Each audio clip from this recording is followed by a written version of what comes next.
Misterios al anochecer, un programa que te interna en lo mejor de los enigmas, en los hechos misteriosos, la cultura y la buena música. Misterios al anochecer.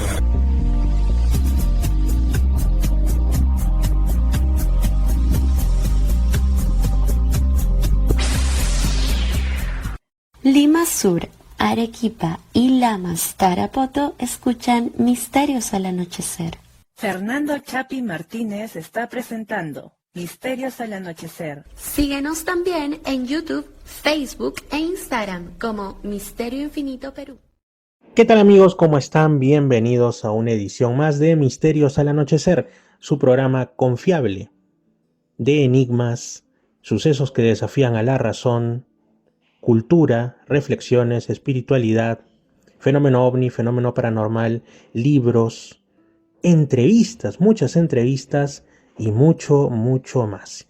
Yo soy Fernando Chapi Martínez y les envío un saludo, ya sea que estén a través de Radio Arequipa Internacional FM y la www.radioarequipa.com, ya sea que estén en Radio Los Andes 99.5 en Lima Sur y su correspondiente página web, o quizá en Radio Estación Lamas 96.3 de la región San Martín, o en edenex.es, la radio del misterio desde España para el mundo, sin olvidarme por supuesto de aquellos que ya se han suscrito, y a quienes no lo han hecho aún los invito a que lo hagan, es totalmente gratis, a Misterio Infinito Perú en YouTube.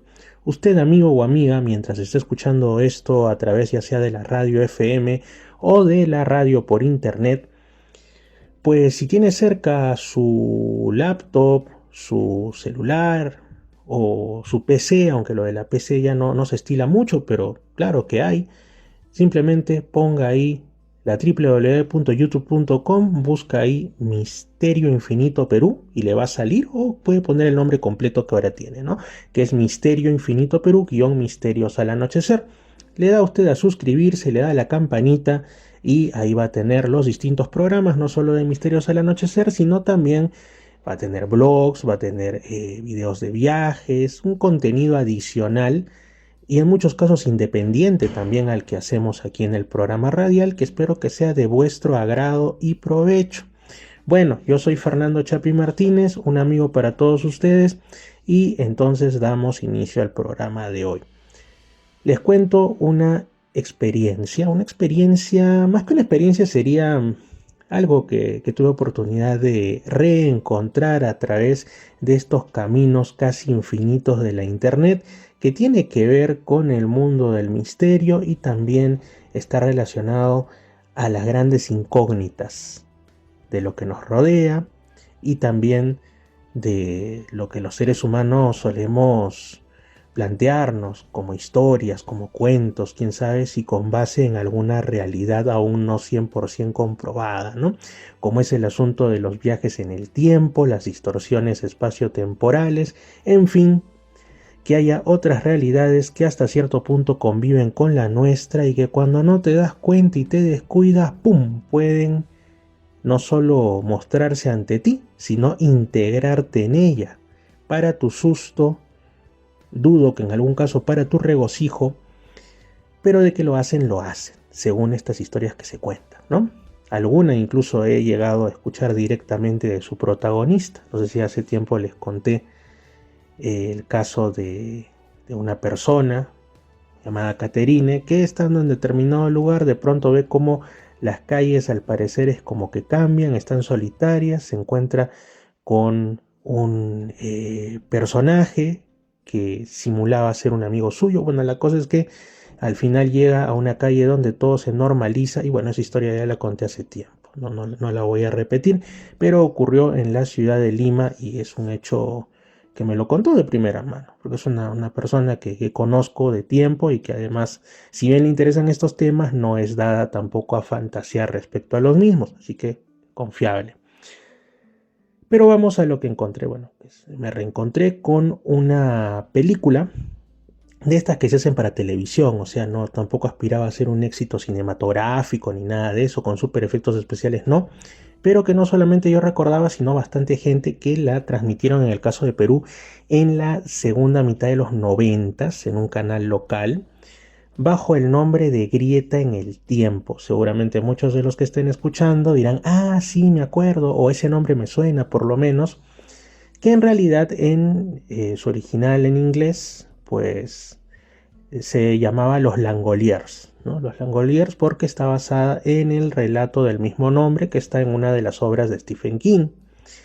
Y pues lo que muestra la película es la historia de un avión comercial que está partiendo de una ciudad de los Estados Unidos rumbo a otra dentro de ese mismo país, donde hay pues distintas personas que están viajando por diferentes motivos.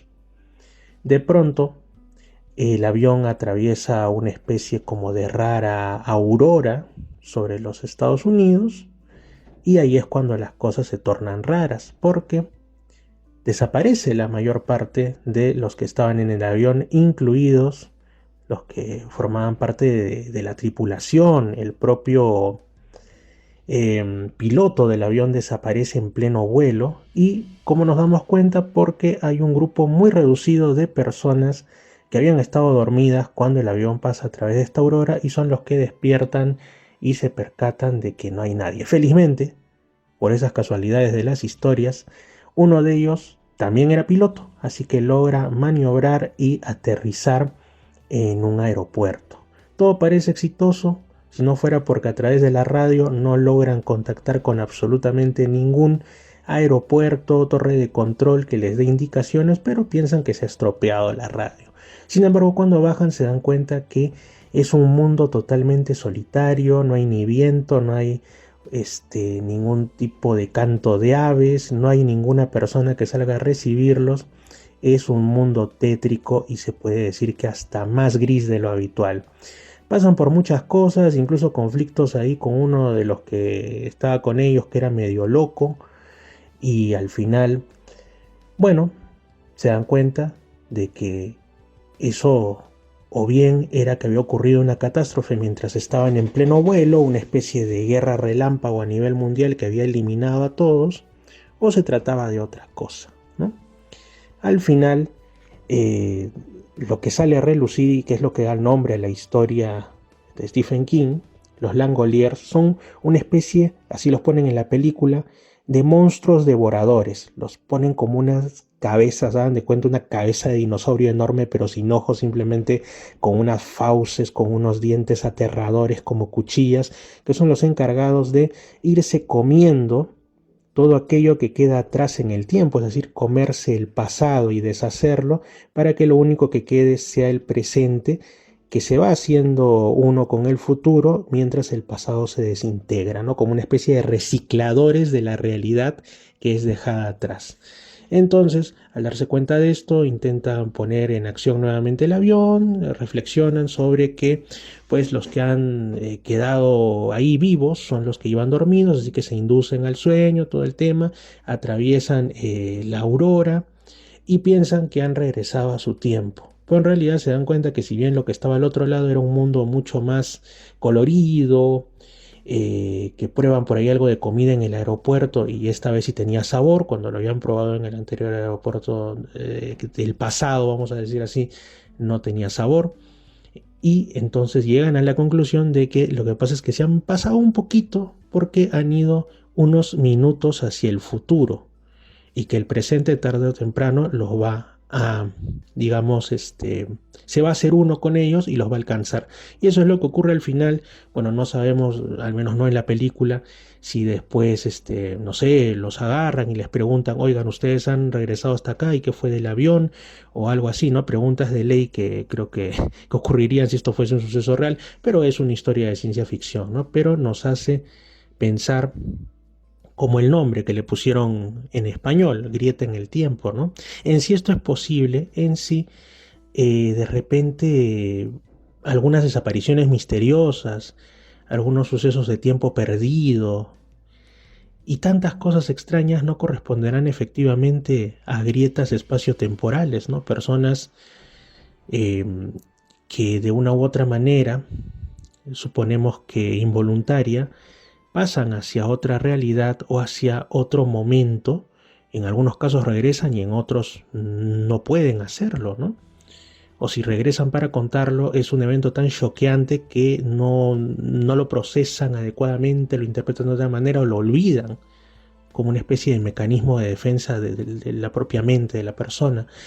Entonces, hay cada historia sobre estos asuntos espaciotemporales que se bifurcan y todo en distintas culturas del mundo que nos llegan desde mucho, mucho atrás como leyendas, que da que pensar, ¿por qué será que esta es una inquietud que está presente en los seres humanos desde siempre, de forma independiente a su cultura o a tantas otras cosas, ¿no? ¿Será porque han ocurrido estos eventos? No digo lo del avión, que eso sí es ficción, pero a personas que se han visto envueltas en estos quiebres del tiempo y del espacio de forma tal que los marcó, lo contaron, lo tomaron como un hecho quizá demoníaco o sobrenatural.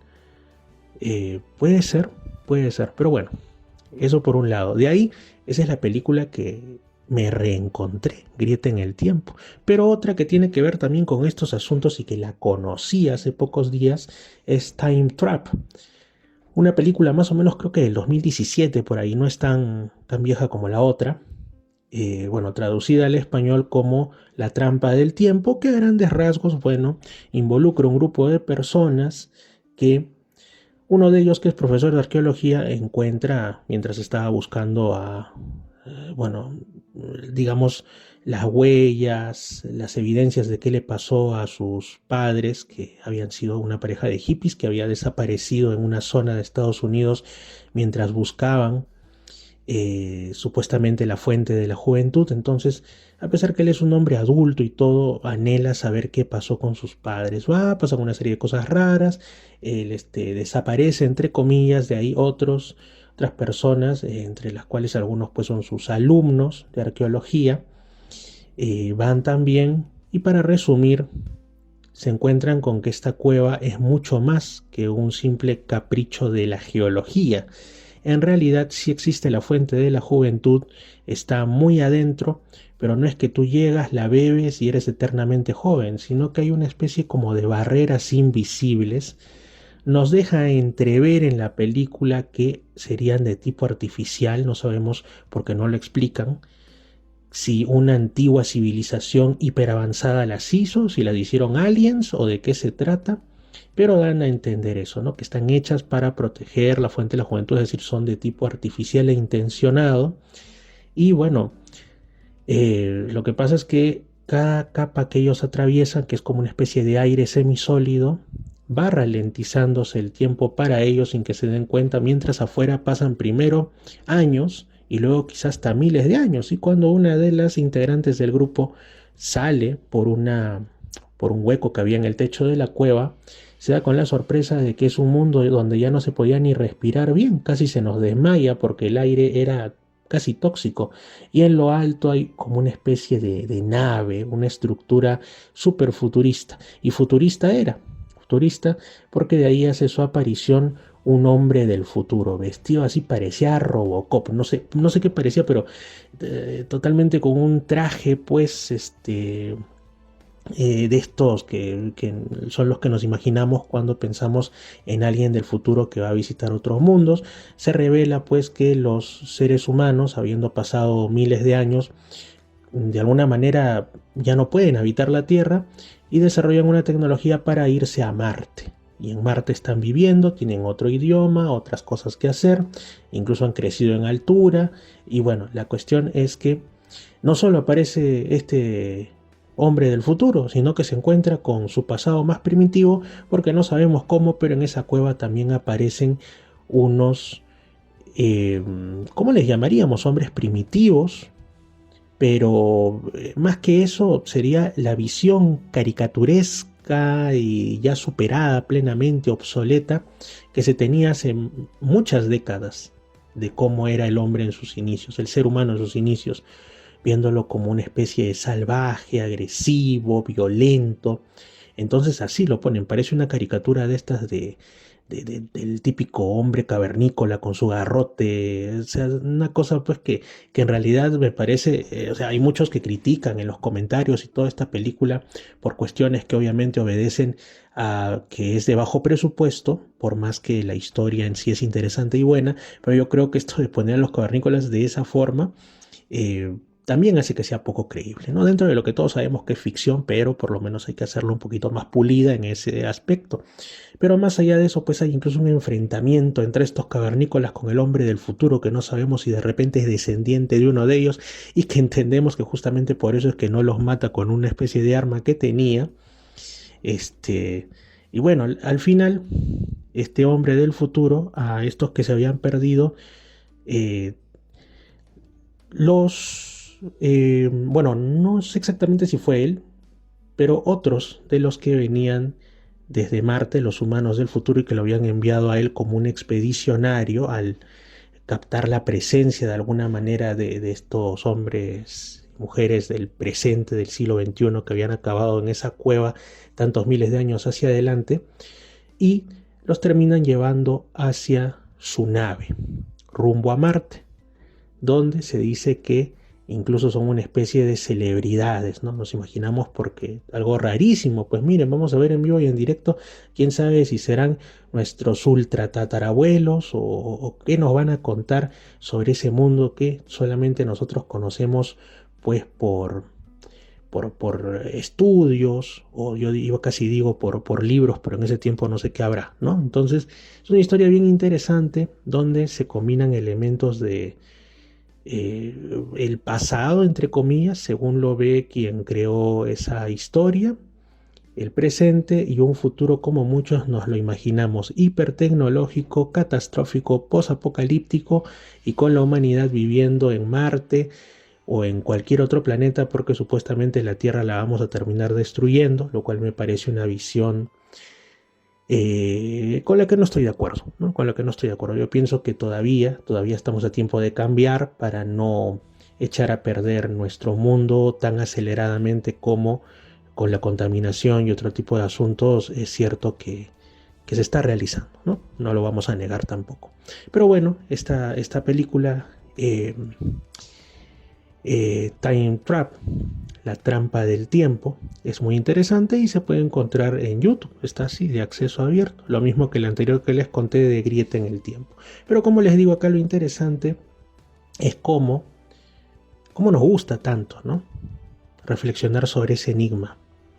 Podemos visitar el pasado, podemos, aunque sea atisbarlo, nuestro pasado personal inclusive. Podemos de repente ver en una pantalla o incluso observarnos a nosotros mismos en algún momento de nuestra niñez o de nuestra adolescencia o de nuestra juventud, si ya somos mayores, y observar lo que creemos que fue un momento feliz o advertirnos y cambiar algo que no estuvo bien, un error que cometimos. Pero no nos ponemos a pensar que si es que cambiamos algo de nuestro pasado, también nos estaríamos cambiando a nosotros en el futuro, que vendría siendo nuestro presente. Y que cada cosa que hemos realizado en la vida que nos ha pasado ha posibilitado que seamos como somos, para bien o para mal. Y no solo respecto a nosotros, sino en general en toda la historia de la Tierra. Si se mueve algo del pasado, no sabemos cuáles serán las ondas expansivas que tenga esto hacia adelante y cómo podrían cambiar hasta las cosas más básicas. Y lo mismo también nos gusta fantasear hacia el futuro. Recuerdo que pues de cuando en cuando aparecen en la internet una que otra viñeta de cómo se imaginaban pues a inicios del siglo XX o en el siglo XIX las personas, que sería pues el año 2000, ¿no? El año 2000 del que tanto se hablaba, que se ya acababa todo para la humanidad, era la segunda venida de Cristo o un apocalipsis de alguna manera. Y se imaginaban pues autos voladores, se imaginaban, eso sí, en algunos casos, cosas acertadas como que habría alguna especie de comunicación mucho más directa que un telégrafo, mucho más directa que una carta. Algunos especulaban inclusive con pantallas, con audios. Obviamente le ponían una especie como las bocinas que habían en los primeros teléfonos, pero más o menos acertaban con lo que después y ahora estamos utilizando, ¿no? De las videoconferencias y las llamadas de video, de audio a través de smartphones o todo esto. Entonces, en algunas cosas se acertó, en otras, bueno, es cierto que se está experimentando con taxis voladores o algo que parecen autos voladores, pero no dejan de ser prototipos. Hasta ahorita la mayoría lo que nos toca hacer es aguantar el tráfico o vernos expuestos desgraciadamente a accidentes por los viajes a través de tierra o pagar cantidades desgraciadas. Lo digo yo porque vuelo a través de aerolíneas relativamente seguido, ¿no? Eh, para viajar en aviones que en el fondo no son tan distintos de los que había hace algunas décadas atrás, ¿no? Entonces, bueno, el futuro en algunas cosas avanzó más rápido de lo que se imaginaban hace 100 años o poco más, y en otras no hemos avanzado tanto. Al final la humanidad sigue siendo la misma, y yo creo que eso supera a cualquier ficción, ya sea sobre el pasado o sobre el futuro. Pero es bonito, ¿no? Es bonito, es un sano entretenimiento el especular sobre el qué podría ser y sobre el qué es lo que habría pasado. Y para cerrar esta reflexión también, porque no deja de serlo, ¿qué pasaría si nosotros viajamos hacia el pasado, nuestro pasado personal, ¿no?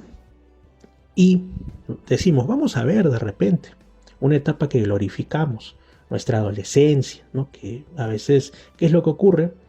Que nos creamos historias para embellecer lo que realmente ocurrió, ¿no? Entonces, y nos la llegamos a creer, es un proceso mental que ocurre, que de repente hubo un momento que fue glorioso para nosotros, no sé, nuestro primer amor, un momento familiar que atesoramos, y cuando lo vemos nuevamente nos damos con la sorpresa y la desilusión de que no fue tan maravilloso, que había cosas feas, que si estábamos en nuestras familias, nuestros padres nos regañaban más de lo que quisiéramos recordar, que quizá ese primer amor fue no tan bueno, fue un tanto tóxico, fue particularmente cruel, pero convenientemente lo olvidamos por nuestra salud mental, y lo mismo con la historia de los países y de la humanidad.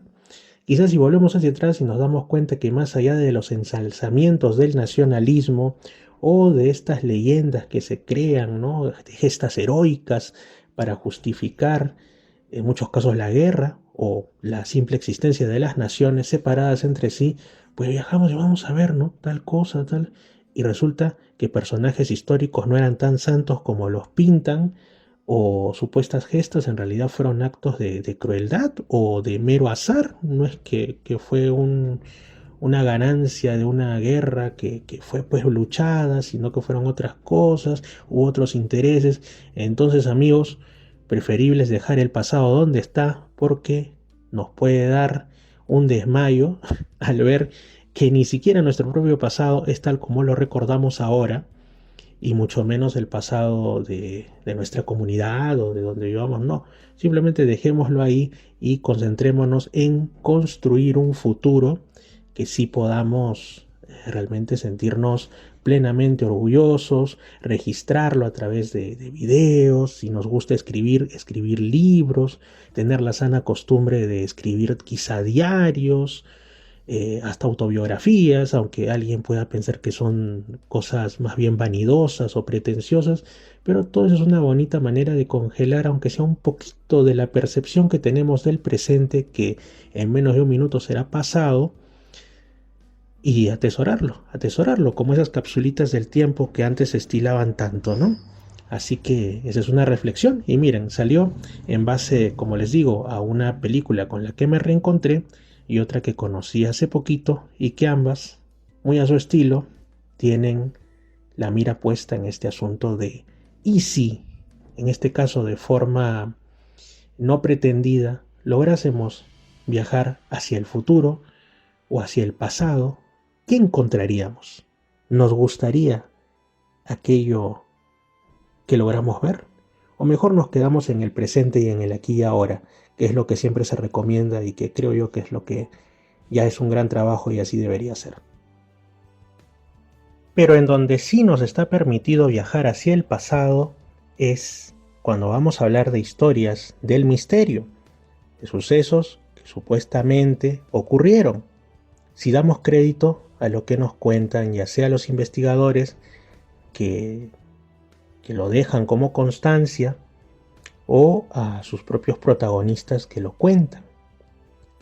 Vamos a confiar en ello y esto va a hacer que entendamos que nuestro mundo, por más que la cotidianidad a veces nos resulte avasallante, desanimante, pues tiene muchísimos rincones que nos son desconocidos y que pueden alimentar nuestras ganas de vivir, de continuar, al darnos cuenta que tenemos la dicha de vivir en un mundo que, si bien no es perfecto, a veces parece más bien todo lo contrario, tiene mucho de qué maravillarnos, y pues que en determinados momentos también nosotros o alguien que conozcamos se puede encontrar, y creo que a todos nos ha pasado en alguna vez, por lo menos en la vida, con una situación que no pueden explicar, que parece sacada de los sueños. Bueno, alguien dirá también depende del caso de las pesadillas. Uno de estos casos ocurrió en 1988. Nos vamos al Océano Atlántico. Nos vamos más precisamente hasta Florida, Estados Unidos. Y lo hacemos mediante la imaginación, porque ya sabemos que como están las regulaciones migratorias ahora en el presente gobierno de Estados Unidos, pues ir presencialmente es un poquito complicado, pero para eso sirve la imaginación. Así que el estado de Florida, varias millas hacia el Océano Atlántico en 1988, un día que no ha quedado en la memoria con su número y mes, pero sí sabemos que era más o menos la tarde. Así que todavía había sol, no había mucha oportunidad para el equívoco en cuanto a lo que ves. ¿Y quién se encuentra ahí? Un buceador que no era un simple aficionado, no era un ocasional, no era un primerizo, era un buceador profesional de nombre Robert Foster, que estaba buceando porque le habían dateado, le habían pasado por ahí la noticia de que había unas formaciones submarinas misteriosas. Pongámonos a pensar, se dice, es parte de la mitología moderna, que del estado de Florida saldría, vamos a decir así, uno de los vértices del llamado Triángulo de las Bermudas, que por ahí más allá está el mar de los Sargazos, que según algunos pues sería protagonista de avistamientos de extrañas luces, de seres imposibles desde hace siglos atrás, y por supuesto de desapariciones inexplicables de ya sea barcos, con todo y personas obviamente, aviones y más, ¿no? Aunque al parecer el triángulo anda, felizmente, si es que alguna vez existió, muy dormido desde hace tiempo, porque ya no hay estos casos, o al menos no salen a la luz, o de existir estas lamentables pérdidas encuentran una explicación mucho más racional. La cosa es que, claro, es una zona que permanecerá durante mucho tiempo más de seguro en la mente de las personas como sinónimo de lo misterioso y del encuentro con lo extraordinario. Entonces, en ese contexto, pues, y también se ha hablado de formaciones misteriosas en la zona del Caribe, bajo el mar, ¿no? Que algunos quieren verlos como una especie de Atlántida. Bueno, seguro algo de eso había escuchado Robert Foster cuando estaba buceando y quería encontrarse, no sabemos si con alguna pirámide sumergida o algún vestigio de civilización aún no conocida o aceptada por la ciencia, pero notó una alteración en el agua. Y cuando se volvió para mirar, ve una especie como de sombra, una sombra muy vaga, una figura que estaba dirigiéndose hacia él. Seguramente habría pensado, ha de ser algún pez particularmente grande, quién sabe si potencialmente peligroso. De pronto el agua empezó a moverse salvajemente y empezó a ver como remolinos, es decir, que esto que se acercaba o bien estaba haciendo demasiado escándalo, por así decirlo, o era extraordinariamente fuerte. Cuando de pronto aparece la criatura que estaba ocasionando todo ese movimiento y llegó hasta menos de 20 metros de él, así que ya podía observar mejor.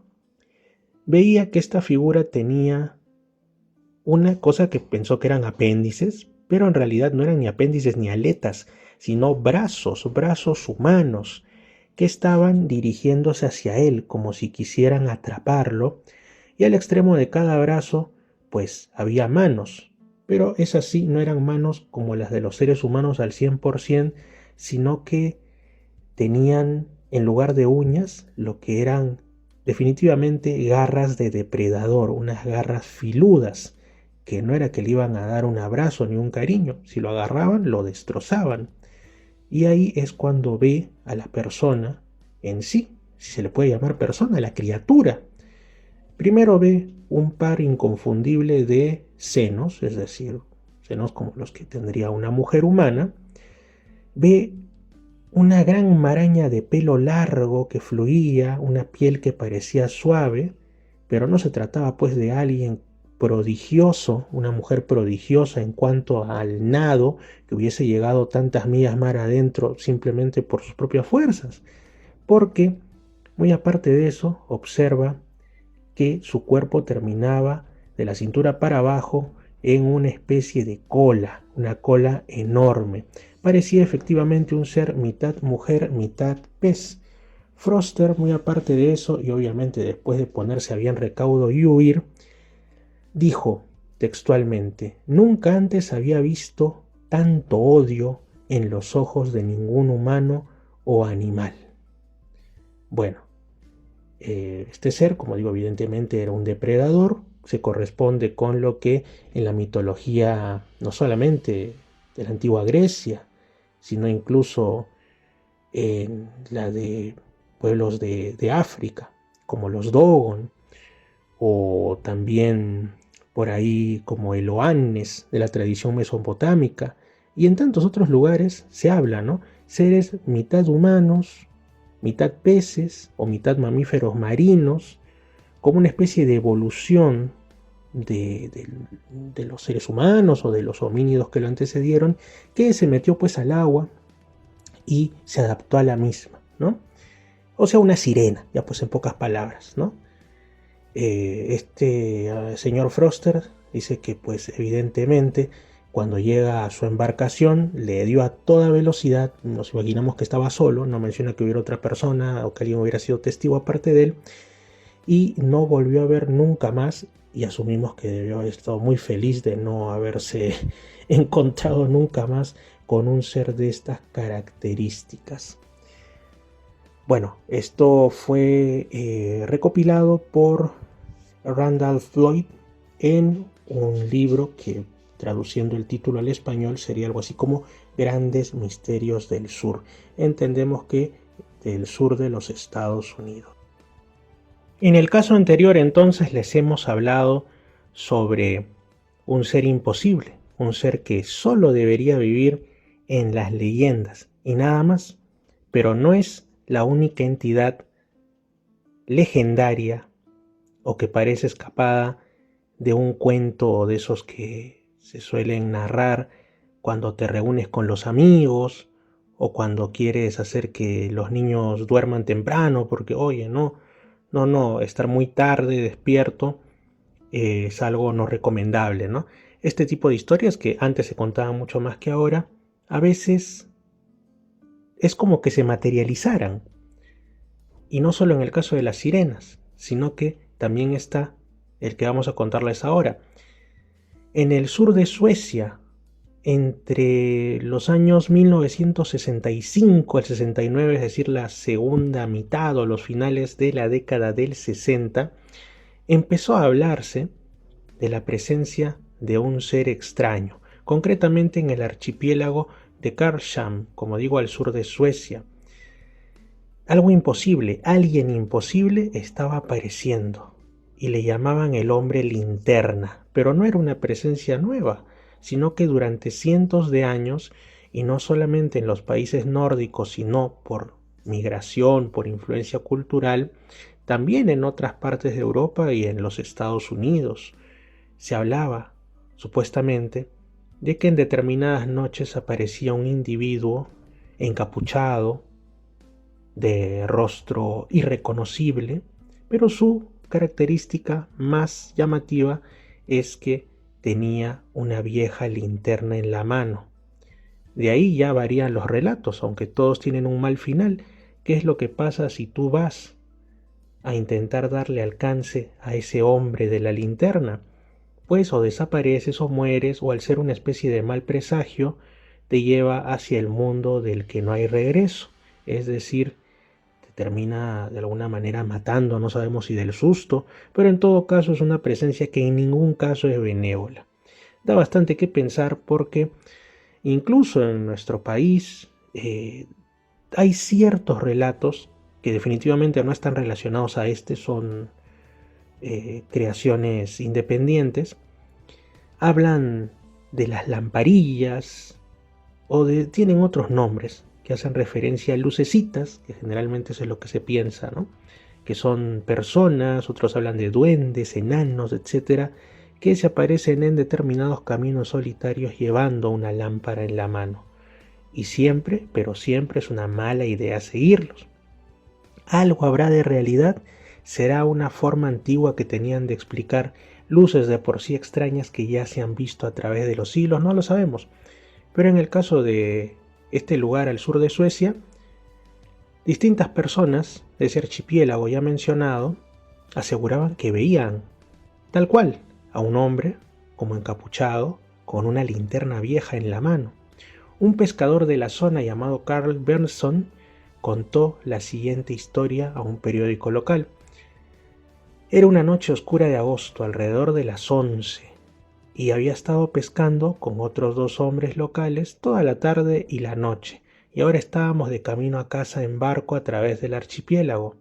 Nos acercábamos a Tarno desde el lado sur y la luna brillaba intensamente y nos dejaba ver los contornos de la playa y el bosque con sus viejos árboles que llegan hasta el borde del agua.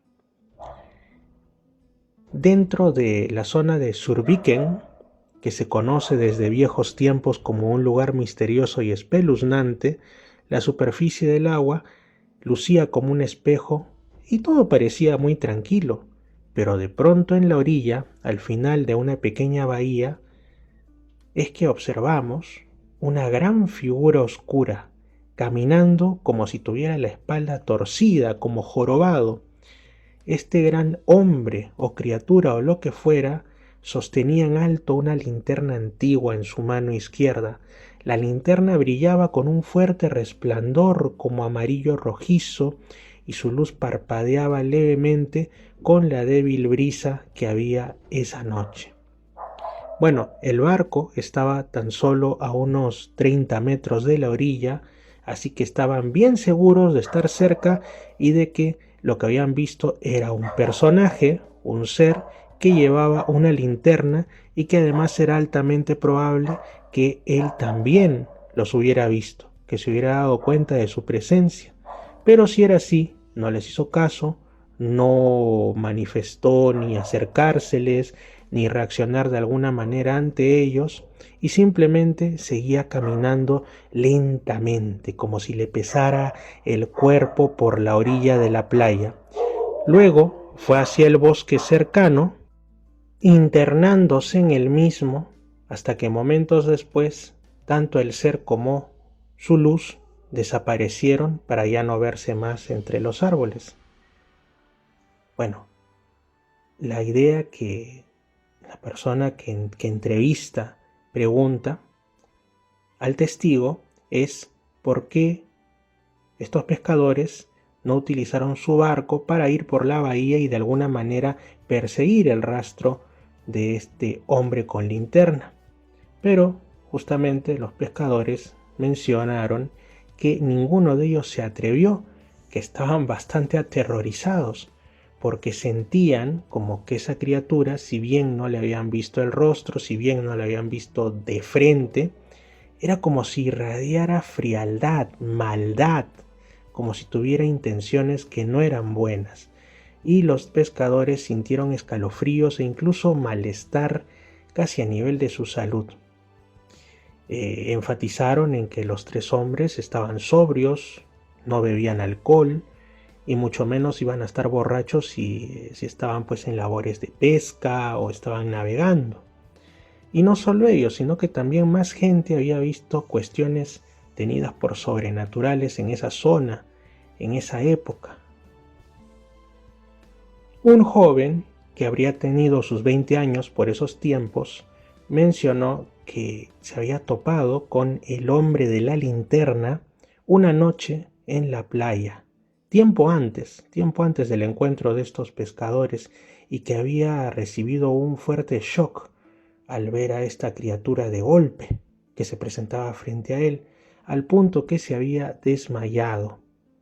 Pero aseguraba que no se trataba pues de una visión porque tuviera algún asunto relacionado a la salud mental, sino que efectivamente había visto a esta criatura y que quizá ni siquiera se tratara de que del susto se hubiera desmayado, sino que esta criatura habría enviado una como fuerza, un impulso misterioso e invisible, o quizá de la propia luz roja que salía de su linterna, que habría golpeado a este hombre y lo habían hecho desmayarse.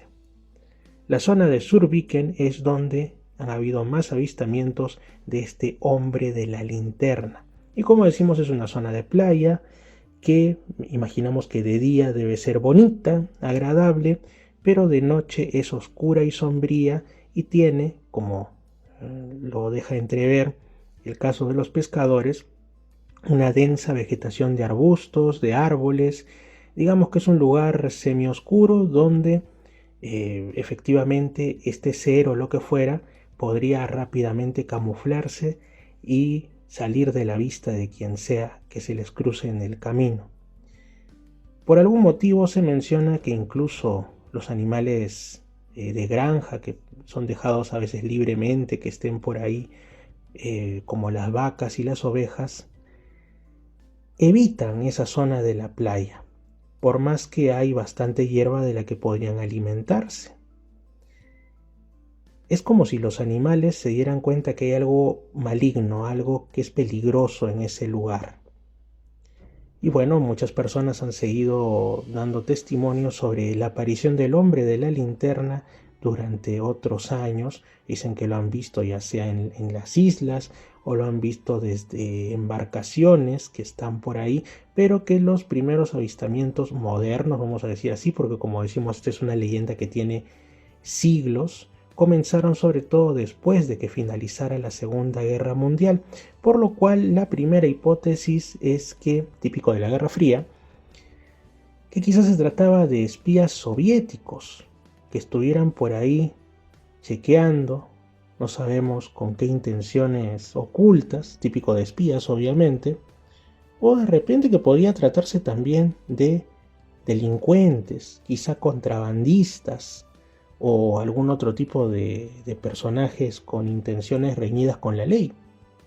Pero posteriormente estas hipótesis fueron rechazadas y la población local que aún recuerda esto aseguran que lo más probable, si bien antes nos imaginamos hace siglos al hablar del hombre de la linterna lo veían como un ser espiritual o algo así, ahora piensan que se trata de un ser de otro mundo, es decir, lo asocian más al fenómeno ovni, al asunto supuestamente extraterrestre, y una vez más vemos cómo las apariciones, los fenómenos, son los mismos a través de los tiempos, lo que cambia es cómo los seres humanos lo perciben y lo terminan interpretando. Sin embargo, los que son seguidores ya de tiempo del programa saben que nuestros engreídos aquí son los retrocasos, es decir, testimonios de, puede ser fenómeno ovni, al menos hoy lo vemos así, o de seres extraños de circunstancias anómalas, pero que transcurren décadas o en algunos casos incluso siglos antes de lo que se entiende como el inicio de la época actual del fenómeno ovni, que arranca en el año 1947, es decir, cuando todavía no existía ni el término, ahora muchos lo toman como peyorativo, de platillo volante o platillo volador, ni tampoco ovni o, bueno, lo que sería objeto volador no identificado, no, nada de eso. No se hablaba tampoco tanto de alienígenas, al menos no como ahora. Y sin embargo la gente ya veía cosas raras. ¿Y qué les parece si entonces en la máquina del tiempo que nos es lícito usar, que es la de la imaginación, nos vamos hasta 1871, el mes de febrero? Eso sí, no me pidan el día porque no ha quedado registrado, pero el año y el mes febrero de 1871 en Ohio, Estados Unidos, cerca del monte Vernon, y es de noche. Resulta que un señor, Robert Ewald, estaba regresando a su casa por la noche por un camino que allí había, a pie, y cuando de pronto llegó a un lugar que llamaban el Puente Blanco, que no estaba muy lejos de la ciudad, escuchó como si fuese un silbato muy chillón, como el de una locomotora de esos tiempos, anunciando su paso, su llegada o alertando para que alguien que pueda estar cerca a las vías del tren se aleje, ¿no? Pero por ahí no pasaban locomotoras. Y después de escuchar ese como silbato, también lo siguiente fue el peculiar y característico ruido que es como una campanita que tienen. Entonces él estaba sobresaltado por los sonidos, porque como decimos, eso no podía ser, no había locomotoras que pasaran por ahí cerca. ¿Qué dijo? Estoy loco, ¿qué me pasa? Y sobre todo porque lo escuchaba fuerte y claro, y él tenía un tema de hipoacusia, es decir, su nivel de audición era considerablemente más bajo que el de una persona común. Así que solo podía escuchar ese tipo de sonidos como el silbato de una locomotora, el ruido de un tren y esas cosas, si es que esto estaba bastante cerca de su posición. Así que se detuvo, miró a su alrededor, no vio nada inusual, es cierto, por ahí no habían locomotoras, pero de pronto se dio cuenta que los sonidos venían desde arriba, así que miró hacia el cielo y él asegura, por extraño que parezca, por increíble que pueda ser en ese tiempo y también ahora y en el futuro, ni más ni menos que un tren que tenía pues sus correspondientes vagones, unos vagones pequeños, que estaba yendo por el aire a una velocidad notable, justamente en dirección al monte Vernon, que ya mencionamos que estaba ahí cerca. Él dice que desde donde estaba se podía ver que este tren de los cielos, por llamarlo así, estaba lleno de pasajeros, y además se veía mucha agitación, se les veía felices, como que estaban viviendo la experiencia de su vida y que agitaban algo en sus manos que parecían pañuelos, como si estuvieran en gran celebración, que esto se veía claramente a través de las ventanas de los vagones mientras pasaban cerca al señor. Él, pues, a medio camino entre el susto y entre que esto tengo que contarlo porque si no nadie me lo cree, que alguien más lo vea, se fue rapidito a su casa y contó lo que había visto a su familia. Y bueno, al final obviamente le dijeron, sabes, debes estar equivocado, es un error, no creemos que nos estés bromeando, pero definitivamente has tenido algún tipo de visión, has estado muy cansado, te quedaste dormido, lo soñaste. Pero él declaraba constantemente que no podía equivocarse, que él estaba plenamente despierto, que su mente estaba clara, que no había fumado ni tomado nada raro y que tampoco tenía enfermedades en ese momento. Esto de hecho fue registrado en un diario de ese tiempo, de esa época, y bueno, siempre le quedó la duda por el resto de su vida al señor Robert Ewald sobre qué es esto que vio, un tren en el cielo. Y también nosotros nos preguntamos hasta ahora por qué este tipo de avistamientos ya no se dan en el presente. ¿Es que acaso son tan increíbles, tan inclasificables, que ahora nuestra mente no lo podría procesar? Porque quizá en ese tiempo del señor Ewald, fines del siglo XIX, todavía había algo más de espacio para la fantasía y para la credulidad en las mentes de las personas y ahora ya no están así. Puede ser, pero no sé exactamente si es cierto eso de que no se ven trenes en el cielo hasta ahora. Algún caso habrá, ¿no? Por ejemplo, no es exactamente eso, pero nos vamos a noviembre del 2009, es decir, hace poco más de 15 años, más o menos a las 11 de la noche locales en Schwindeck, Alemania. Un testigo que no da su nombre aseguró que vio un objeto flotante. Ahora, alguien puede decir, ¿y qué forma tenía? ¿Era un platillo? ¿Era quizá un triángulo? Pensando en el fenómeno ovni, pero él dice, no, era un autobús sin ruedas que estaba como a unos 100 metros de distancia de él y como a unos 50 metros sobre el suelo, flotando, que tenía además 3 grandes ventanas iluminadas y en ellas había, como en el caso del señor Ewald, del tren del cielo, entre comillas, figuritas. Había personas que estaban ahí mirando hacia el testigo. Y además de la punta del objeto fluía vapor hacia abajo, como ya sea que pues hubiera algún tipo de combustión o que este objeto estuviera de alguna manera pues causando una fricción o estuviera caliente y causara justamente una evaporación de la humedad que había a su alrededor. De pronto, dice que el objeto se hizo invisible en el lugar, pero reapareció como si estuviera entrando y saliendo de nuestra realidad después de unos segundos.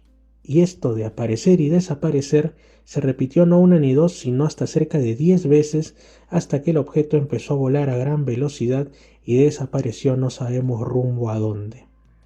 Dicen que después de esto, el testigo entró en un estado de pánico total, empezó a gritar de miedo y así lo encontraron sus hijos, a quienes seguramente les contó lo que había visto y ellos no sabían a qué atenerse. Si decirles, ¿sabes qué, papá? Bueno, te explico que eso no es posible, o si sencillamente, pues, ¿qué habrán hecho? En momentos anteriores en el programa les contamos sobre un caso que tenía que ver con una sirena. De ahí pasamos a otro ser de leyenda, el hombre de la lámpara. Ambos escapados de los libros de cuentos o de mitologías locales o de cuestiones antropológicas y de alguna manera materializados en la realidad y reportados, ya sea en Suecia, ya sea relativamente cerca de las costas estadounidenses, así como hay muchos otros casos alrededor del mundo. Pero tomando el primer caso, ¿qué cosa más imposible hay que te digan la existencia supuestamente real de un homínido que se adaptó a vivir en el agua, en el mar, de un ser mitad ser humano y mitad mamífero marino o pez? Es algo que no corresponde a nuestra realidad y sin embargo hay casos que, como digo ahora, más que nada se tratan de ver como relacionados al fenómeno ovni, en los que las personas aseguran que se encuentran con seres que tienen pues rasgos que al menos desde nuestro punto de vista de habitantes de este planeta llamado Tierra tendrían más que ver con animales que con seres alienígenas o con seres humanos. Dentro de lo que se cuenta pues del fenómeno ovni, sí hay casos de gente que asegura que se ha encontrado con seres que tienen características de cánidos o de félidos o de aves o de reptiles o en fin, lo que indicaría, si es que estos casos son ciertos, por supuesto, hay que tomar todo con pinzas y con un sano escepticismo, que quizá en otros mundos o en otras dimensiones, si quieren llamarlo de esa manera, la evolución transcurrió de forma diferente. Fueron otros los que llegaron a estar en la cúspide de adquirir la autoconciencia y de desarrollar civilización e incluso viajes, no sabemos si entre dimensiones o entre mundos. Vamos entonces a otro caso que tiene que ver con una de estas cosas rarísimas. Es el verano de 1988 en un lugar de Arizona llamado Show Low. Está la testigo principal, su esposo y sus hijos, que habían salido de una reunión de las fuerzas del orden en Show Low, ya que el esposo de la testigo estaba en el equipo de atletismo de esa institución y pues bueno, después de que acabase la reunión alquilaron una habitación en un hotel local, una habitación que estaba bien equipada, tenía ventanas bien direccionadas hacia, digamos, el lugar por el cual venía el viento, así que era bastante fresca y todo era muy confortable, ¿no? Además tenía pues su televisor, así que era ideal para quedarse a descansar y pasar un momento bonito. Todos entonces estaban ya echados en sus camas, era ya final de la noche, casi cerca de la medianoche, y los tres hijos de la familia estaban durmiendo en la cama que estaba más cerca de la puerta, mientras que la testigo y su esposo estaban en la cama de al lado. Pero en algún momento algo rompió con la tranquilidad de su sueño, porque la testigo despierta de golpe y vio lo que aseguraba que eran dos grandes seres alienígenas. Así es como los describe. Imaginamos que de su punto de vista eran seres extraterrestres, no podían ser otra cosa. Y los ve como si saliesen de la pared que venía de la habitación contigua, es decir, como si para ellos no existiera lo físico o lo pudieran atravesar, y acaso es lo que hicieron, atravesaron la pared e ingresaron a su habitación. Atravesaron también incluso lo que tenían ahí a medio camino, en este caso el televisor.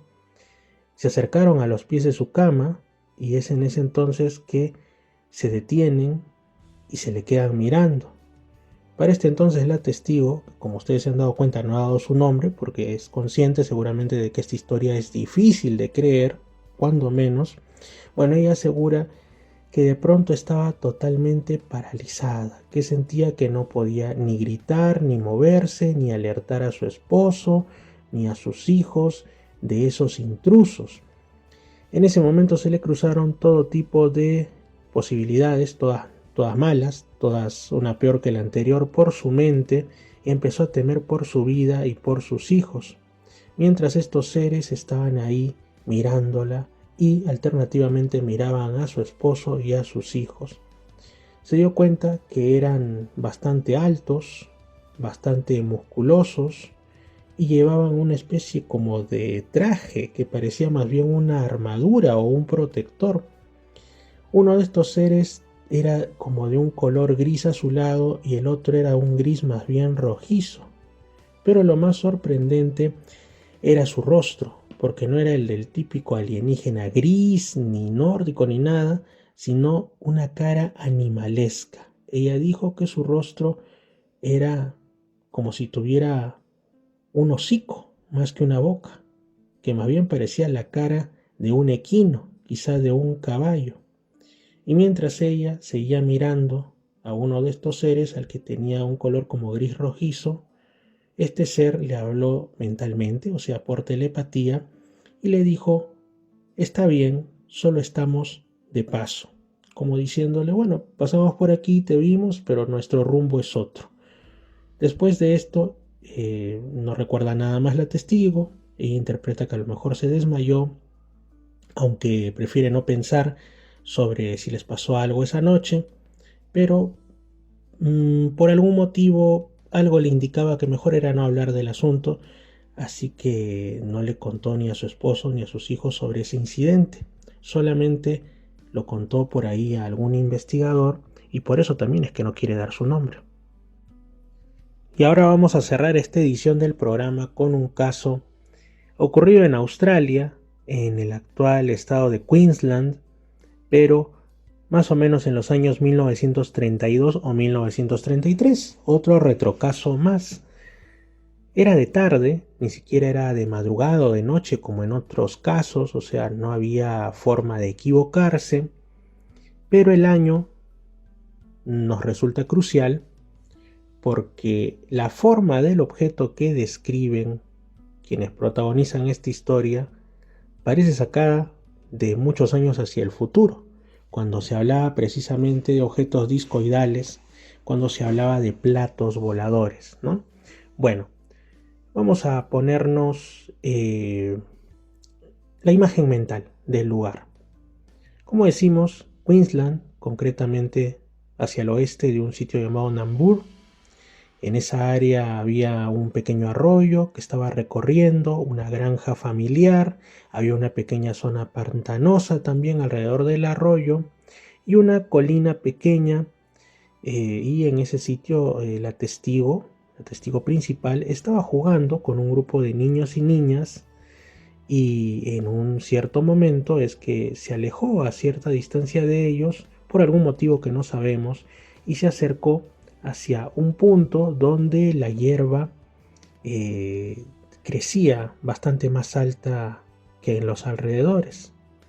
Separó la hierba para caminar en medio, para mirar, no sabemos, algo la atrajo, y de pronto escuchó un sonido que dice que era como un zumbido grave, bajo, y lo que observa de frente es un objeto justo delante de ella, a no muchos metros de distancia. Lo describe como si dos platos de comida comunes, estuviesen colocados cara a cara. O sea, ya sabemos, el típico platillo volador. Y tenía, según relata, una especie como de cúpula en la parte superior.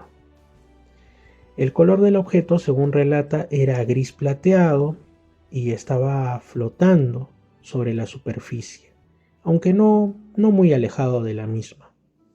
Ahí en esa zona había agua, el agua del arroyo, y como si fuera una muestra de que eso no era algo etéreo, no era una imaginación, ella asegura que ve que alguna fuerza que salía de ahí, del objeto, hacía que el agua se moviera,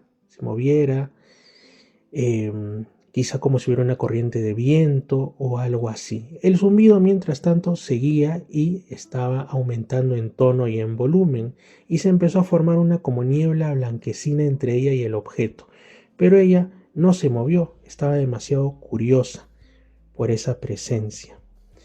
De pronto la testigo empezó a sentir una molestia en la cabeza, el ruido aumentaba y ella se dio cuenta que algo no andaba bien definitivamente. Así que empezó a volver por el camino que la había llevado hasta ahí. Se sentía un tanto aturdida, pero todavía podía oír el zumbido detrás de la hierba alta. Bueno, la cuestión es que ya estaba volviendo hacia donde los niños, que seguramente la vieron un tanto desmejorada. Se los llevó nuevamente a casa y en el camino una de las chicas, una de las niñas, exclama: ¿qué fue eso? Cuando le preguntan, aseguró que algo había volado entre los árboles.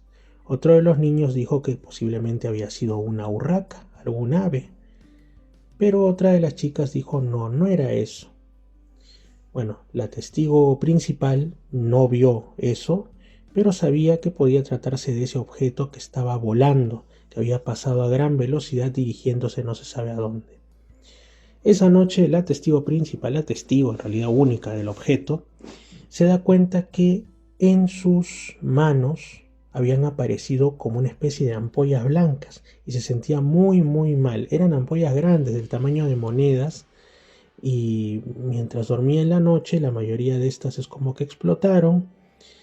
Hasta el día siguiente otras más, finalmente todas, y botaron como un líquido transparente similar al agua, y después de eso ella pues se fue sintiendo mejor.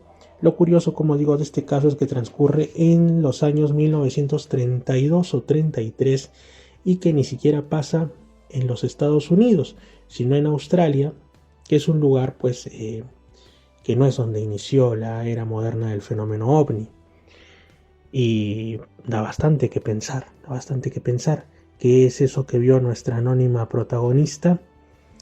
Se parece a muchos casos más actuales en los que un objeto aparece, hay algún tipo de radiación posiblemente que quema la piel del testigo, como en este caso que le generó ampollas. Es un caso que parece muy actual, por más que ya está no tan lejos de cumplir un siglo de haber ocurrido. Hemos finalizado el programa para hoy. Les envío un fuerte abrazo, yo soy Fernando Chapi Martínez. Saludos a todos los que están en Radio Arequipa Internacional, la www.radioarequipa.com, en Radio Los Andes 99.5 de Lima Sur, en Radio Estación Lamas 96.3 de la región San Martín y en Edenex.es, la radio del misterio, además de Misterio Infinito Perú en YouTube. Un fuerte abrazo y nos estamos escuchando en el siguiente programa. Lima Sur, Arequipa y Lamas Tarapoto escuchan Misterios al Anochecer. Fernando Chapi Martínez está presentando Misterios al Anochecer. Síguenos también en YouTube, Facebook e Instagram como Misterio Infinito Perú. Misterios al Anochecer, un programa que te interna en lo mejor de los enigmas, en los hechos misteriosos, la cultura y la buena música. Misterios al Anochecer.